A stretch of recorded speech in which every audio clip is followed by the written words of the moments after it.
तो आज का हमारा टॉपिक है इंटरनेशनल ऑर्गेनाइजेशन यानी कि अंतर्राष्ट्रीय संगठन। तो ये बहुत ही इम्पोर्टेंट टॉपिक है। आपको आज की इस वीडियो से एक प्रश्न ज़रूर देखने को मिलेगा। तो आज की इस वीडियो में हम जितने भी इम्पोर्टेंट इंटरनेशनल ऑर्गेनाइजेशन हैं सभी को कवर करेंगे। तो वीडियो को शुरू करने से पहले मैं आपको बता देता हूँ कि आज की इस वीडियो को हम कैसे कवर करेंगे। तो इस वीडियो में हम जितने भी इम्पोर्टेंट ऑर्गेनाइजेशन हैं सबको कवर करेंगे, उनके हम स्थापना देखेंगे, उनका मुख्यालय कहाँ पर है और वर्तमान में उनके प्रेसिडेंट कौन हैं, और साथ ही साथ जो एक्स्ट्रा इन्फॉर्मेशन है वो भी कवर कर लेंगे। तो ये वीडियो आपके लिए बहुत इम्पोर्टेंट होने वाली है। चलिए बिना देरी किए हुए वीडियो को शुरू करते हैं। तो चलिए वीडियो की शुरुआत करते हैं और सबसे पहले देखते हैं सार्क। तो बहुत ही इम्पोर्टेंट संगठन है। सार्क की फुल फॉर्म क्या है? South Asian association for regional cooperation. ये सार्क की फुल फॉर्म है। इसकी स्थापना कब हुई थी? तो 8 दिसंबर 1985 को। और इसका मुख्यालय कहाँ पर है? तो काठमांडू, नेपाल की राजधानी है काठमांडू। यही है इसका मुख्यालय सार्क का। और वर्तमान में इसके महासचिव कौन हैं? तो इसला रोवान वीराकून, ये इसके महासचिव हैं। वीराकून से याद रखिएगा, ये सार्क के महासचिव हैं। तो सार्क के कितने देश सदस्य हैं ये आपको पता होना चाहिए। तो टोटल 8 देश इसके सदस्य हैं वर्तमान में सार्क के। मैं आपको कोई ट्रिक नहीं बताऊंगा, आपको मैप की सहायता से याद कराऊंगा। तो देखिए कौन कौन से इसके सदस्य हैं। आपको भारत के पड़ोसी देश पता होने चाहिए। तो चीन और म्यांमार को छोड़ दिया जाए तो भारत के जो पड़ोसी देश हैं वही इसके सदस्य हैं।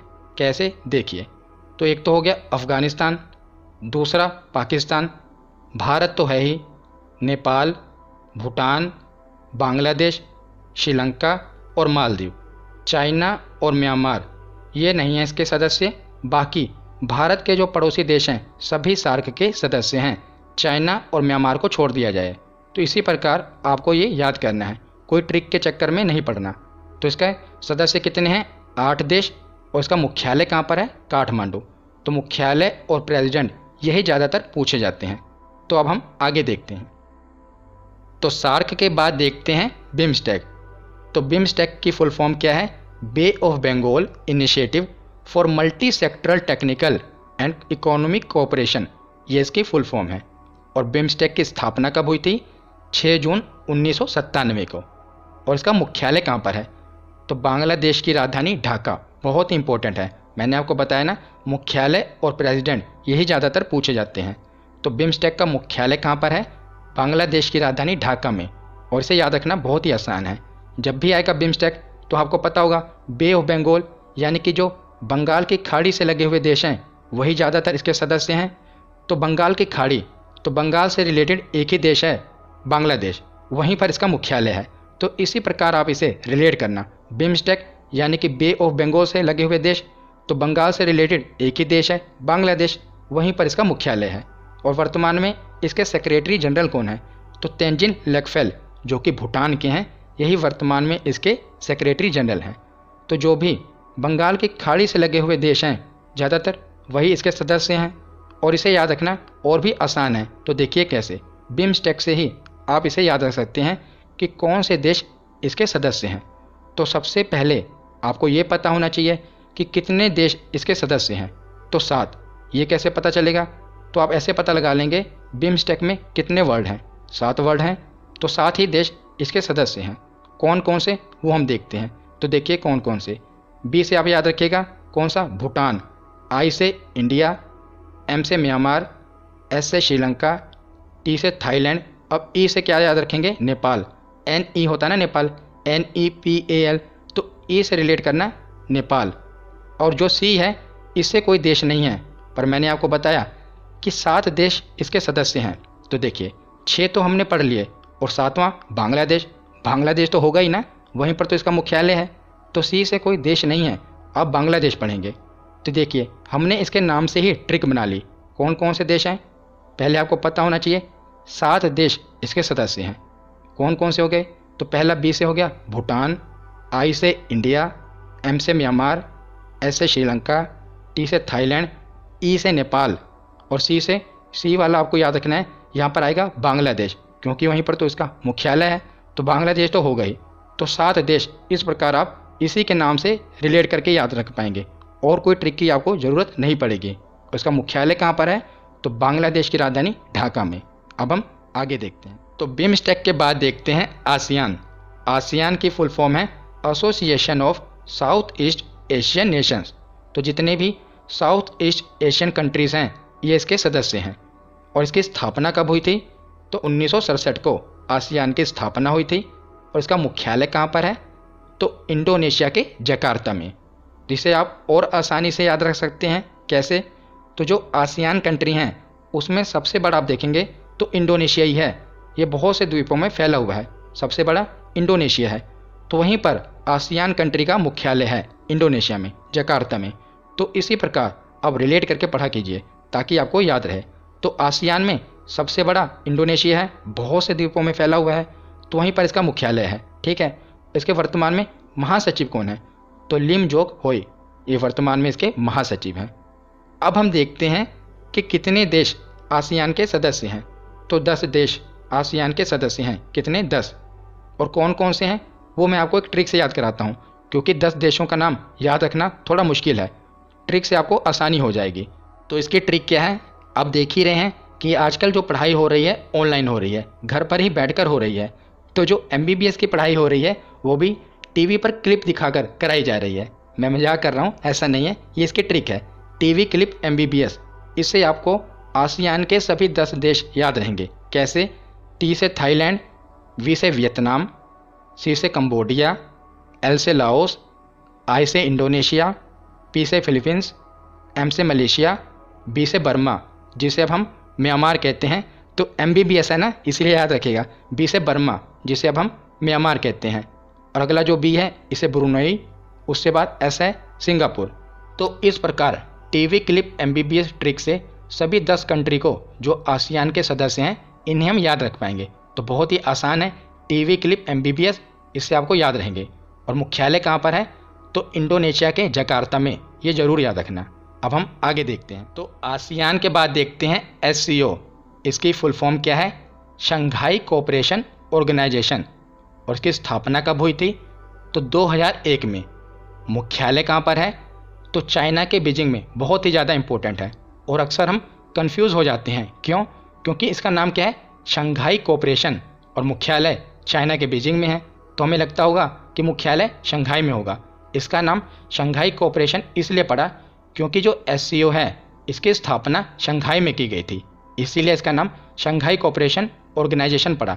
पर जो मुख्यालय है वो चाइना के बीजिंग में है, याद रखिएगा। और वर्तमान में इसके सेक्रेटरी जनरल कौन है? तो व्लादिमीर नोरोव, ये वर्तमान में इसके सेक्रेटरी जनरल हैं। तो व्लादिमीर से आपको एक और नाम याद आ रहा होगा, रूस के प्रेसिडेंट व्लादिमीर पुतिन। तो उसी से आप इन्हें रिलेट भी कर लेना। कैसे? अगर आप देखेंगे तो जो SCO के सदस्य हैं उसमें सबसे बड़ा देश रशिया ही है। तो रशिया के जो प्रेसिडेंट हैं व्लादिमीर पुतिन, और सेक्रेटरी जनरल कौन है SCO के? वो भी व्लादिमीर नोरोव। एक तरीका है जिससे आप रिलेट कर सकते हैं। और याद रखिएगा 2017 में भारत तथा पाकिस्तान को इसके सदस्य का दर्जा मिला। मतलब कि भारत और पाकिस्तान पहले SCO के मेंबर नहीं थे, 2017 में इन्हें जोड़ा गया, शामिल किया गया, याद रखिएगा। अब हम देख लेते हैं कि SCO के कौन कौन से देश सदस्य हैं। तो देखिए, चाइना तो होगा ही क्योंकि वहाँ पर तो मुख्यालय है, और रूस मैंने आपको बता ही दिया व्लादिमीर। तो चाइना और रूस ये 2 हो गए, और इंडिया भी है, 3 आपको ऐसे याद रहेंगे। बाकी जितने भी तान वाले देश हैं जैसे Kazakhstan, Kyrgyzstan, Tajikistan, Uzbekistan, Pakistan, सभी तान वाले देश इसमें रहेंगे। तान वाले देश हो गए चीन, रूस और भारत, ये तो हैं ही, ये सभी SCO के मेंबर हैं। बस इसमें एक तान वाला देश नहीं रहेगा। कौन सा? अफगानिस्तान। ये जरूर याद रखना क्योंकि एक एग्जाम में पूछा गया था, उसमें ऑप्शन भी इसी प्रकार दिए गए थे कि SCO के निम्नलिखित में से कौन सा सदस्य नहीं है। तो वहाँ पर किर्गिस्तान, कजाकिस्तान, अफगानिस्तान और तजाकिस्तान सभी तान वाले ही पूछे थे। तो आपको याद रहना चाहिए कि अफगानिस्तान इसका मेंबर नहीं है। ठीक है। तो चीन हो गया, रूस हो गया और भारत, ये 3 हो गए, और बाकी सभी तान वाले देश अफगानिस्तान को छोड़कर, याद रखिएगा। इसी प्रकार आपको ये याद रखना है। और ये जरूर याद रखिएगा कि 2017 में भारत तथा पाकिस्तान को इसमें शामिल किया गया है। अब हम आगे देखते हैं। आगे अब हम देखते हैं ब्रिक्स। तो ब्रिक्स का नाम इसी के जो देश हैं, सदस्य देश हैं, उन्हीं के नाम से पड़ा। बी से ब्राज़ील, आर से रशिया, आई से इंडिया, सी से चाइना और ऐसे साउथ अफ्रीका। इसी से इसका नाम पड़ा ब्रिक्स। और में ब्रिक राष्ट्र के विदेश मंत्रियों का एक अधिवेशन हुआ था और इसी अधिवेशन के दौरान भारत, ब्राज़ील, रूस और चीन देशों ने मिलकर ब्रिक की स्थापना की थी। तो पहले ये ब्रिक था, BRIC। साउथ अफ्रीका इसमें बाद में शामिल हुआ था, याद रखिएगा। पहले ब्रिक था।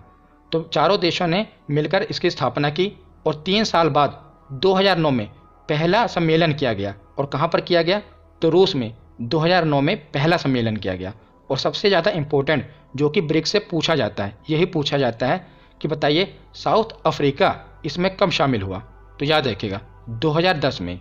मैंने आपको बताया ना, 4 देशों ने इसकी स्थापना की, BRIC ब्रिक ने। बाद में साउथ अफ्रीका 2010 में इसमें शामिल हो गया, तब से ये ब्रिक्स बन गया, याद रखिएगा। और इसे R5 के नाम से भी जाना जाता है। ये एक एक्स्ट्रा फैक्ट है और बहुत इंपॉर्टेंट है। हो सकता है आपके एग्जाम में पूछ लिया जाए कि किस संगठन को R5 के नाम से जाना जाता है। तो ब्रिक्स को R5 के नाम से जाना जाता है। तो क्यों R5 के नाम से क्यों जाना जाता है? तो जो ये ब्रिक्स वाले देश हैं, इन सभी की मुद्रा R से ही शुरू होती है। कैसे? देखिए, ब्राज़ील की रियल, रशिया की रूबल, इंडिया की रुपया, चाइना की रेनमिनबी और साउथ अफ्रीका की रैंड। तो इन सभी की मुद्रा R से शुरू हो रही है, इसीलिए इनको R5 के नाम से जाना जाता है। ये एक्स्ट्रा फैक्ट है जो हो सकता है एग्जामिनर पूछ ले कि R5 के नाम से कौन सा संगठन जाना जाता है? तो ब्रिक्स, याद रखिए। देखते हैं यूनाइटेड नेशंस यानी कि संयुक्त राष्ट्र। तो इसकी स्थापना कब की गई? 1945 में। और इसका मुख्यालय कहाँ पर है? तो न्यूयॉर्क में है इसका मुख्यालय। और वर्तमान में इसके सेक्रेटरी जनरल कौन है? ये बहुत ज़्यादा इंपॉर्टेंट है। इसके सेक्रेटरी जनरल हैं एंटोनियो गुटेरस। कौन? Antonio Guterres. और UN के कितने देश सदस्य हैं वर्तमान में? तो 193 देश इसके वर्तमान में सदस्य हैं, याद रखिएगा। तो UN के बाद देखते हैं यूनेस्को। इसकी फुल फॉर्म क्या है? United Nations Educational, Scientific and Cultural Organisation, ये इसकी फुल फॉर्म है। और इसकी स्थापना कब हुई? जब UN की हुई, 1945 में। इसका मुख्यालय कहाँ पर है? तो पेरिस, फ्रांस में। और पेरिस किस नदी के किनारे है? तो सीन नदी के किनारे है। ये जीके का प्रश्न पूछ लिया जाता है ना कि पेरिस किस नदी के किनारे है? तो सीन। और इसके डायरेक्टर जनरल कौन है यूनेस्को के वर्तमान में? तो ऑड्रे अजोले। इंपॉर्टेंट है, याद रखिएगा। कौन है? Audrey Azoulay. तो अब हम नासा, DRDO और इसरो, इन्हें एक ही साथ पढ़ेंगे ताकि हमें ये याद रहें। तो शुरुआत हम करते हैं नासा से। तो नासा की फुल फॉर्म क्या है? National aeronautics and space administration. तो ये नासा की फुल फॉर्म है। और इसकी स्थापना कब हुई थी? तो 1958 को। और साथ ही साथ ये याद रखिएगा कि जब नासा की स्थापना हुई थी 1958 को, तो DRDO की स्थापना भी 1958 को ही हुई थी। इसीलिए मैंने इन्हें एक ही साथ कवर किया है ताकि आपके दिमाग में ये बात बैठ जाए कि जब भी नासा की स्थापना हुई, आपके दिमाग में ये बात आनी चाहिए कि जब नासा की स्थापना हुई 1958 को, उसी समय DRDO की स्थापना भी 1958 को ही हुई थी। दोनों की स्थापना 1958 को हुई थी, नासा और DRDO। तो नासा की स्थापना हुई 1958 को। और इसका मुख्यालय कहाँ पर है? तो वाशिंगटन DC, जो कि अमेरिका में है, इसका मुख्यालय। और वर्तमान में इसके अध्यक्ष कौन है? तो ये नए बने हैं, इसीलिए इंपॉर्टेंट हैं, याद रखिएगा। कौन? बिल नेल्सन, ये इसके अध्यक्ष हैं। तो नासा के बाद देखते हैं DRDO। इसकी फुल फॉर्म क्या है? Defence Research and Development Organisation. और इसकी स्थापना कब हुई थी? तो जब नासा की स्थापना हुई थी 1958 में, याद रखिएगा। और इसका मुख्यालय कहाँ पर है? तो नई दिल्ली। और वर्तमान में इसके अध्यक्ष कौन है? तो G सतीश रेड्डी। ये इंपॉर्टेंट है, याद रखिएगा। ये पूछा जाता है और कई बार पूछा गया है कि DRDO के अध्यक्ष कौन है? तो G सतीश रेड्डी, ये इसके अध्यक्ष हैं। अब DRDO के बाद देखते हैं इसरो। तो इसरो की फुल फॉर्म क्या है? Indian Space Research Organisation. इसकी स्थापना कब हुई थी? तो नासा की स्थापना के 11 साल बाद 1969 में इसरो की स्थापना हुई थी। इसका मुख्यालय कहाँ पर है?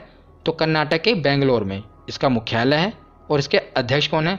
तो इनसे तो आप भली भांति परिचित होंगे, K सिवन, ये इसके अध्यक्ष हैं इसरो के, याद रखिएगा। DRDO के कौन है? G सतीश रेड्डी। इसरो के कौन है? K सिवन। और नासा के बिल नेल्सन, ये तीनों ही अध्यक्ष इंपॉर्टेंट हैं, याद रखिएगा। अब हम आगे देखते हैं। अब हम आईसीसी, बीसीसीआई और फीफा इन्हें एक ही साथ पढ़ेंगे। तो शुरुआत करते हैं आईसीसी से। तो आईसीसी की फुल फॉर्म क्या है? International cricket council. इसकी स्थापना कब हुई थी? 1909 में। और इसका मुख्यालय कहाँ पर है? तो दुबई में है इसका मुख्यालय, याद रखिएगा, इंपॉर्टेंट है। कहाँ पर है इसका मुख्यालय? दुबई में, यूएई की दुबई। और इसके वर्तमान में चेयरमैन कौन है? तो ग्रेग बार्कले, ये वर्तमान में आईसीसी के चेयरमैन हैं। तो आईसीसी के बाद देखते हैं BCCI, board of control for cricket in India, ये इसकी फुल फॉर्म है। और इसकी स्थापना कब हुई थी? 1928 में। इसका मुख्यालय कहाँ पर है? तो मुंबई, महाराष्ट्र में बीसीसीआई का मुख्यालय है। और वर्तमान में बीसीसीआई के प्रेसिडेंट कौन है? तो सौरव गांगुली जिसके प्रेसिडेंट हैं। और सेक्रेटरी कौन है बीसीसीआई के? तो जय शाह, अमित शाह के बेटे जय शाह इसके सेक्रेटरी हैं बीसीसीआई के, याद रखिएगा। तो बीसीसीआई के बाद देखते हैं फीफा। फीफा की फुल फॉर्म क्या है? Federation international D football association. और इसकी स्थापना कब हुई थी? तो 1904 में। 1904 में फीफा की स्थापना हुई थी। और इसके 5 साल बाद 1909 में आईसीसी की स्थापना हुई थी, याद रखिएगा। तो फीफा की स्थापना हुई थी 1904 में। इसका मुख्यालय कहाँ पर है? तो यूरिक, जो कि स्विट्जरलैंड में है, यूरिक, वहीं पर इसका मुख्यालय है फीफा का। और वर्तमान में इसके प्रेसिडेंट कौन है? यही इंपॉर्टेंट है, इसके प्रेसिडेंट तो जियानी इन्फेंटिनो, ये इसके प्रेसिडेंट हैं फीफा के। तो तीनों हमने देख लिए, आईसीसी, बीसीसीआई और फीफा, और तीनों ही इंपॉर्टेंट हैं, एक ही स्लाइड में मैंने इसीलिए कवर कर दिए। अब हम आगे देखते हैं। तो आगे अब हम देखते हैं ये जितने भी ऑर्गेनाइजेशन हैं इनके आपको सिर्फ मुख्यालय ही याद रखने हैं, इनके सिर्फ हेडक्वार्टर ही पूछे जाते हैं। तो WHO और WTO को छोड़ दिया जाए तो बाकी सभी के सिर्फ मुख्यालय ही याद रखने हैं। WHO और WTO इसको हम आगे कवर कर लेंगे। तो इन सभी के मुख्यालय एक ही जगह पर हैं, जिनेवा, स्विट्ज़रलैंड। ये जितनी भी ऑर्गेनाइजेशन हैं इन सभी के मुख्यालय जिनेवा, स्विट्ज़रलैंड में हैं। और इन्हें याद रखना बहुत ही आसान है। तो देखिए कैसे। तो जो भी ऑर्गेनाइजेशन जिनकी शुरुआत हो वर्ल्ड से और इंटरनेशनल से और एंडिंग हो रही हो ऑर्गेनाइजेशन पर, तो शुरुआत हो रही हो वर्ल्ड से और एंडिंग हो रही हो ऑर्गेनाइजेशन पे, और शुरुआत हो रही हो इंटरनेशनल से और एंडिंग हो रही हो ऑर्गेनाइजेशन पे, इन सभी के मुख्यालय जिनेवा, स्विट्ज़रलैंड में ही होंगे। देखिए कैसे। जैसे कि पहले है वर्ल्ड हेल्थ ऑर्गेनाइजेशन, इसका मुख्यालय जिनेवा में है। तो शुरुआत हो रही है वर्ल्ड से और एंडिंग हो रही है ऑर्गेनाइजेशन पर। दूसरा है वर्ल्ड ट्रेड ऑर्गेनाइजेशन, इसका मुख्यालय भी जिनेवा में है। तीसरा है वर्ल्ड मेट्रोलॉजिकल ऑर्गेनाइजेशन, इसका मुख्यालय भी जिनेवा में है। उसके बाद है वर्ल्ड इंटेलेक्चुअल प्रॉपर्टी ऑर्गेनाइजेशन, इसका मुख्यालय भी जिनेवा में है। तो शुरुआत हो रही है वर्ल्ड से और एंडिंग हो रही है ऑर्गेनाइजेशन पर। तो वर्ल्ड के साथ साथ जो इंटरनेशनल से शुरू हो रहे हैं और ऑर्गेनाइजेशन पे ख़त्म हो रहे हैं उनका मुख्यालय भी जिनेवा में है। जैसे कि इंटरनेशनल लेबर ऑर्गेनाइजेशन, अगला है International Committee of the Red Cross organisation. तो इन सभी के मुख्यालय जिनेवा में है।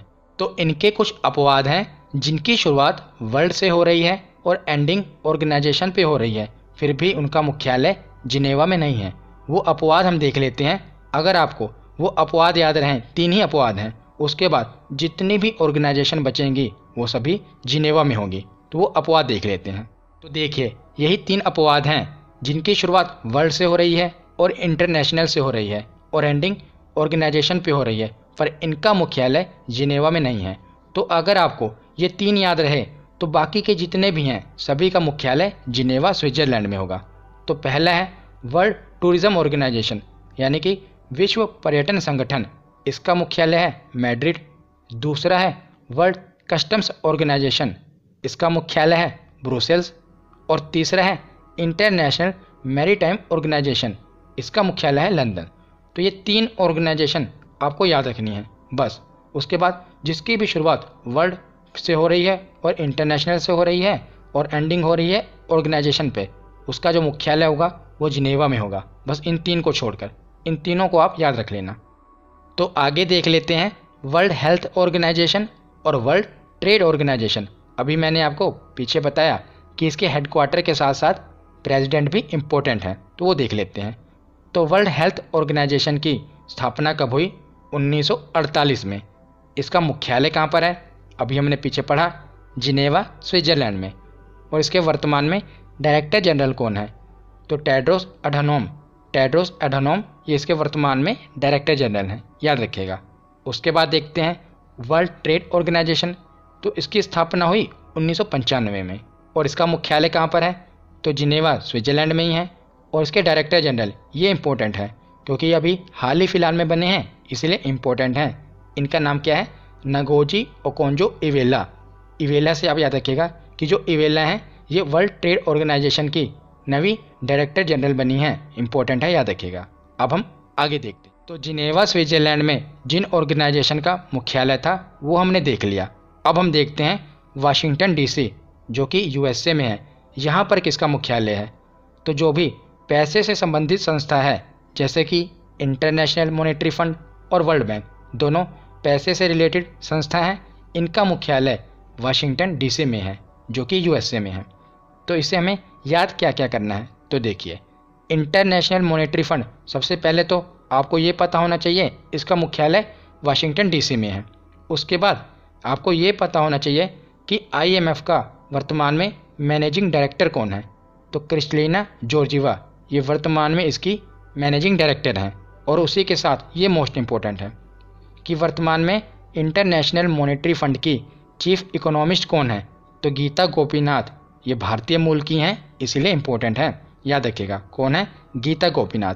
उसके बाद देखते हैं वर्ल्ड बैंक। तो वर्ल्ड बैंक के वर्तमान में प्रेसिडेंट कौन है? डेविड मालपास, ये वर्तमान में इसके प्रेसिडेंट हैं। और इसका हेडक्वार्टर हमने पढ़ ही लिया, कहाँ पर है? वाशिंगटन डीसी में। और इसके एमडी एंड सीएफओ कौन है? तो अंशुला कांत, ये भी बहुत इंपॉर्टेंट है क्योंकि ये भी भारतीय मूल की हैं। वहाँ पर हमने देखा कि चीफ इकोनॉमिस्ट गीता गोपीनाथ भारतीय मूल की थी और यहाँ पर वर्ल्ड बैंक में MD and CFO Anshula Kant, ये भी भारतीय मूल की हैं। तो ये दोनों ही याद रखिएगा, इंपॉर्टेंट है। आगे देखते हैं। आगे अब हम देखते हैं ये जो तीनों ऑर्गेनाइजेशन हैं इनके सिर्फ हेडक्वार्टर ही पूछे जाते हैं और इन तीनों के हेडक्वार्टर एक ही जगह पर हैं, वियना ऑस्ट्रिया में। ऑस्ट्रिया है, ऑस्ट्रेलिया नहीं है, याद रखिएगा। कहाँ पर है? वियना ऑस्ट्रिया में। तो कौन कौन से ऑर्गेनाइजेशन है? पहला है ओपेक। ओपेक मतलब कि Organisation of the Petroleum Exporting Countries. तो जो तेल निर्यातक देश हैं उन्हीं का समूह है ओपेक। इसका मुख्यालय कहाँ पर है? वियना में। दूसरा है इंटरनेशनल एटॉमिक एनर्जी एजेंसी, इसका मुख्यालय भी वियना में है।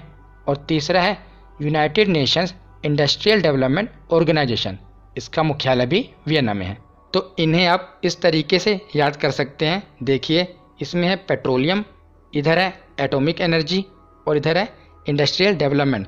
तो इन तीनों को आप रिलेट कर लेना कि इंडस्ट्रियल डेवलपमेंट के लिए पेट्रोलियम और एटॉमिक एनर्जी की ज़रूरत पड़ती है। तो इन तीनों को आप रिलेट करके याद रखेंगे कि इन तीनों का मुख्यालय एक ही जगह पर है, वियना ऑस्ट्रिया में। और यह रिलेट कैसे करेंगे कि इंडस्ट्रियल डेवलपमेंट के लिए एटॉमिक एनर्जी और पेट्रोलियम की ज़रूरत पड़ती है। तो इस प्रकार ये रिलेट हो जाएंगे कि एक ही साथ रहेंगे, तो इनका मुख्यालय भी एक ही साथ रहेगा, वियना ऑस्ट्रिया में, याद रखिए। आगे अब हम आते हैं एडीबी पर, यानी कि एशियन डेवलपमेंट बैंक। इसकी स्थापना कब हुई थी? 1966 में। इसका मुख्यालय कहाँ पर है? फिलीपींस के मनीला में। और वर्तमान में इसके प्रेसिडेंट कौन है? इंपॉर्टेंट है, मासासुगु असाकावा। असाकावा से याद रखिएगा, ये एडीबी के वर्तमान में प्रेसिडेंट हैं, मासासुगु असाकावा। तो आगे है इंटरनेशनल सोलर अलायंस, बहुत ही ज़्यादा इंपॉर्टेंट। क्यों? क्योंकि इसका मुख्यालय भारत में है, इसलिए बहुत ही ज़्यादा इंपॉर्टेंट है, याद रखिएगा। इसकी स्थापना कब की गई? 2015 में। और इसका मुख्यालय कहाँ पर है? तो गुरुग्राम हरियाणा, जिसे पहले गुड़गांव कहते थे। तो गुरुग्राम में इसका मुख्यालय है। और वर्तमान में इसके डायरेक्टर जनरल कौन है? तो अजय माथुर। इन्हें याद रखिएगा, इनकी नियुक्ति अभी हाल ही फिलहाल में की गई है। तो आईएसए के डायरेक्टर जनरल कौन है? अजय माथुर हैं। और मुख्यालय कहाँ पर है? गुरुग्राम हरियाणा। तो आगे अब हम आते हैं वर्ल्ड इकोनॉमिक फोरम पर। बस अब कुछ ही बचे हैं, इन्हें भी ध्यान से सुन लीजिए। तो वर्ल्ड इकोनॉमिक फोरम की स्थापना की गई 1971 में और इसका मुख्यालय है कोलोगनी, स्विट्जरलैंड में। तो स्विट्जरलैंड में है इसका मुख्यालय। और वर्तमान में इसके चेयरमैन कौन है? तो क्लॉस सचवेब इसके वर्तमान में चेयरमैन है। तो इससे यही पूछा जाता है कि वर्ल्ड इकोनॉमिक फोरम का मुख्यालय कहाँ पर है? तो स्विट्जरलैंड में है, याद रखिएगा।